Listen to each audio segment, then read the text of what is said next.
ಓಂ ಶ್ರೀ ಪರಮಾತ್ಮನೇ ನಮಃ. ನಮಸ್ತೆ ಸ್ನೇಹಿತರೆ, ನಾನು ನಿಮ್ಮ ಪ್ರವೀಣ್ ರಾವ್. ಇವತ್ತು ಶ್ರೀಮದ್ ಭಗವದ್ಗೀತೆಯ ಮೊದಲನೇ ಅಧ್ಯಾಯ ಅರ್ಜುನ ವಿಷಾದ ಯೋಗದಲ್ಲಿ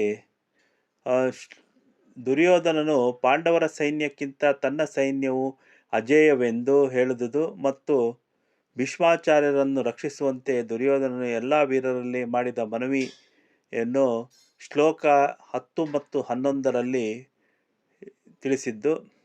ಇದರ ಶ್ಲೋಕ ಮತ್ತು ಅದರ ಅರ್ಥವನ್ನು ತಿಳಿದುಕೊಳ್ಳೋಣ. ಶ್ಲೋಕ 10.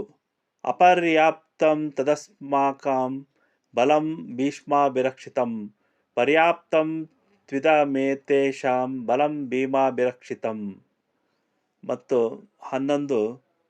ಆಯನೇಷು ಚ ಸರ್ವೇಷು ಯಥಾಭಾಗಮನಮವಸ್ಥಿತಃ ಭೀಷ್ಮಮೇವಾಭಿರಕ್ಷಂತು ಭವಂತಃ ಸರ್ವ ಏವ ಹಿ. ಅಂದರೆ ಇದರ ಅರ್ಥ, ಭೀಷ್ಮ ಪಿತಾಮಹರಿಂದ ರಕ್ಷಿತವಾದ ನಮ್ಮ ಆ ಸೈನ್ಯವು ಅಪರಿಮಿತವಾಗಿದೆ, ಅರ್ಥಾತ್ ಎಲ್ಲ ಪ್ರಕಾರದಿಂದ ಅಜೇಯವಾಗಿದೆ, ಮತ್ತು ಭೀಮನಿಂದ ರಕ್ಷಿತವಾಗಿರುವ ಇವರ ಸೈನ್ಯವು ಪರಿಮಿತ, ಅರ್ಥಾತ್ ಗೆಲ್ಲುವ ಸುಗಮವಾಗಿದೆ. ಆದ್ದರಿಂದ ಎಲ್ಲ ವ್ಯೂಹದಾರಗಳ ನಿಮ್ಮ ನಿಮ್ಮ ಜಾಗಗಳಲ್ಲಿ ಸ್ಥಿರವಾಗಿರುತ್ತಾ ನೀವೆಲ್ಲರೂ ನಿಸ್ಸಂದೇಹರಾಗಿ ಭೀಷ್ಮಾಪಿತಾಮಹರನ್ನು ಎಲ್ಲ ಕಡೆಯಿಂದ ರಕ್ಷಿಸಿರಿ ಎನ್ನುವುದು ಇದರ ಅರ್ಥವಾಗಿದೆ. ಧನ್ಯವಾದಗಳು.